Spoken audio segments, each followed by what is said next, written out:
안녕하십니까, 블루입니다. 자, 오늘은 두 가지 매력 포인트 P&A 독전 기업 파나진입니다. 자, 파나는 이제 차트상으로 보면 HLB에게 M&A 당하면서 이제 급등을 했다가 조정 끝에 이제 오늘 양봉을 냈다가 이제 음봉이 나오는 이런 상황인데요. 현재 시간이 이제 9시 40분 정도 되는데 오늘 뭐 21선을 깰지 말지 이 밑으로 내려오면 저는 더 좋겠는데 상승을 해도 어쩔 수는 없겠지만 내려오면 더 좋.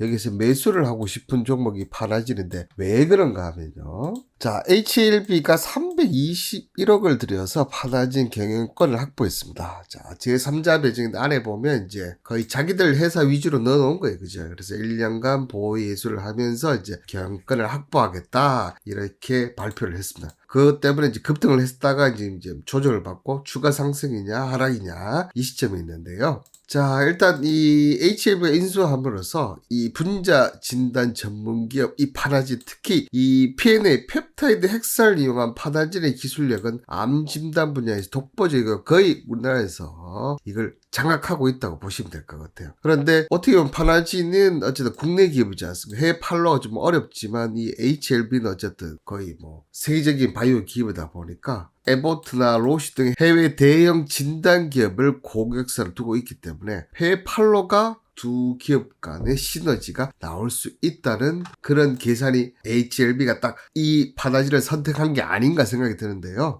특히나 또 이 파나진은 유한양항의 표전 항압제 신약 렉라제의 해외 판권을 보유한 아얀센과 동반 진단 시약의 해외 진출 방안을 논의하기로 했다. 자, 유한양행 옆에 있죠. 얀센 옆에 있습니다. 그죠? 그만큼 이 파나진의 P&A 기술이 두 회사에게 먹혔다는 겁니다. 그죠? 그래서 이 렉라제가 판매되면 진단 제품이 동반 진단 허가를 획득하기로 했다. 자, 근데 요 관련해서 쭉 보시면 비소세포폐암 치료제이기 때문에 동반 진단이 수행해야 한다. 자, 식약처에서 1차 치료제 허가를 받았고 이에 따라 미국 FDA 허가 신청 절차에도 시동이 걸릴 전망이다. 요렇게 해서 렉라제 관련 이슈도 이제 나올 수도 있다고 하니까 괜찮지 않겠습니까? 그죠? 자, 그러면 이 두 가지 매력 포인트가 뭐냐? 자, 제가 개인적으로 봤을 때 이 소액주주랑 기존 최대주주인 김성진 전 대표가 갈등이 상당히 있었어요. 그래서 기술 유출 관련해서 이런 부분 좀 있었는데 지분이 22%밖에 안 된다니까 소액주주 싸움이 일어날 수밖에 없었는데 저는 좀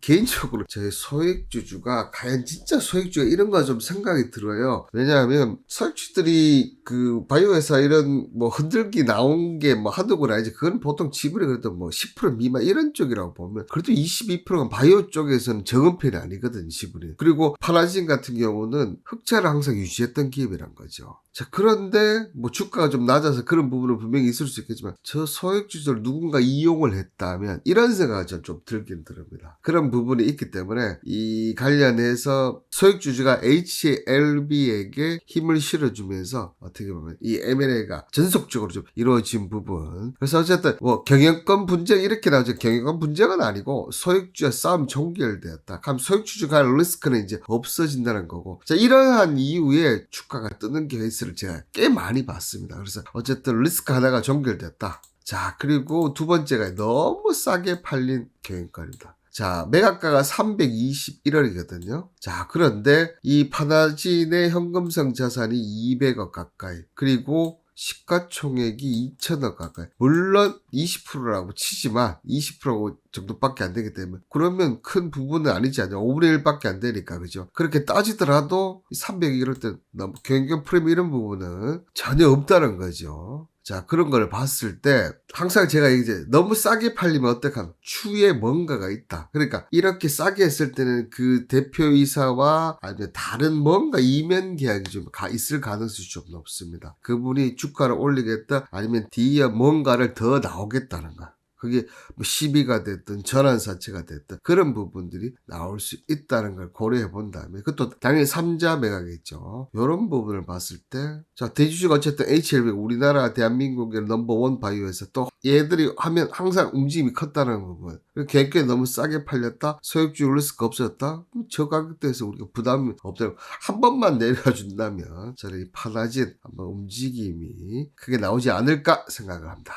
자, 7월 예상 매매 체결 현황 얘기 드리면서 오늘 영상 이것으로 마치도록 하겠습니다. 감사합니다.